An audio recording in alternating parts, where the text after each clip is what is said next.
আর এখন আমরা রেডি হয়েছি আর রেডি হয়ে যাচ্ছি ঠাকুর দেখতে। চলো কোথায় কোথায় আছে আজকে দেখা যাক। আর এখন রাতে বৃষ্টিটা কমে গেছে, সারা দিন বৃষ্টি হচ্ছিল।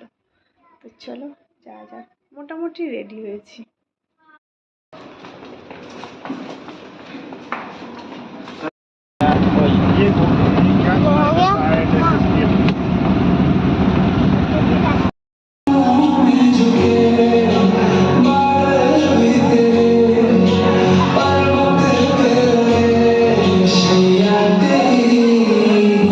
আমরা এখানে যখন ঠাকুর দেখতে এলাম তখন চারিদিকে একটা মিউজিক বাজছে, সেটাই শুনতে পাচ্ছিলাম, কিন্তু কি অনুষ্ঠান হচ্ছে, কিসের জন্য মিউজিক বাজছে সেটাই কিছু দেখতে পাচ্ছিলাম না।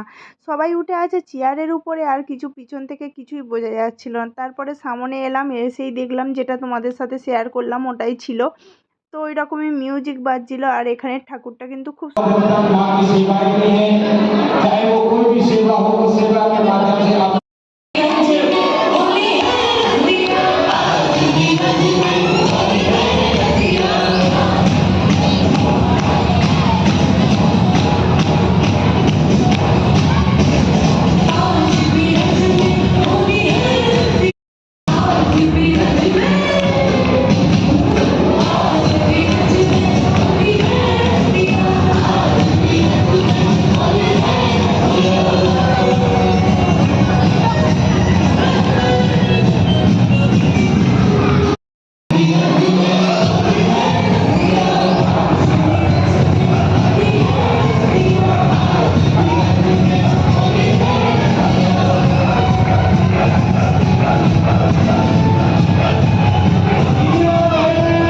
জয়পুরে তো বেশি ঠাকুর দেখতে পারিনি, কাছাকাছি বেশি নেই। আর তার জন্য এই ঠাকুরটা দেখার পরে তারপরে আমরা আরও একটা ঠাকুর দেখতে যাব।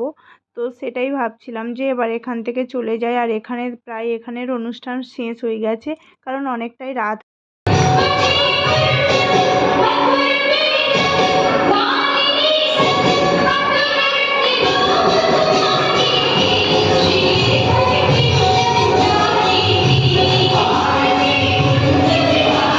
তোমরা সবাই বুঝতে পারছো যে ভিডিওটা কিছুদিন আগেকার, কারণ আমার বাবুর শরীর খারাপ ছিল, তাই ভিডিও আপলোড করতে পারছিলাম না। ওর জ্বর সর্দি কাশি প্রচুর হয়ে গেছিলো।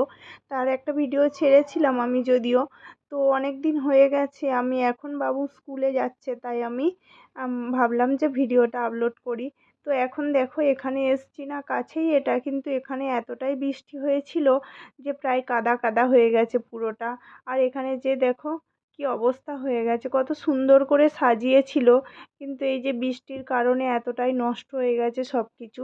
কারণ এখানের প্যান্ডেলগুলো অতটা ভালোভাবে করা হয় না যে বৃষ্টির জন্য প্রস্তুতি নিয়ে ভালোভাবে করবে, কারণ এখানে তো বৃষ্টি অনেকটাই কম হয়, তার জন্য অতটা প্রস্তুতি নেয় না। কিন্তু এবছর অষ্টমীর দিনে এতটাই বৃষ্টি হয়েছিল।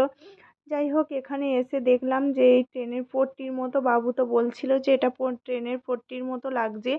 তো এখানে এসে ঠাকুরটা দেখলাম, ঠাকুরটা কিন্তু খুব সুন্দর হয়েছিল, চারিদিকে সাজিয়েছিল ভালো, কিন্তু এই যে বৃষ্টির জন্য সব কিছু নষ্ট হয়ে গেছে। আর আরও এক জায়গায় তো ঠাকুর ছিল, সেখানে বৃষ্টির জন্য এত জল কাদা হয়ে গেছে, সেখানে তো পুরোটাই বন্ধ করে দিয়েছে, যে ঠাকুর আর দেখতে মানে যেতে দিচ্ছে না।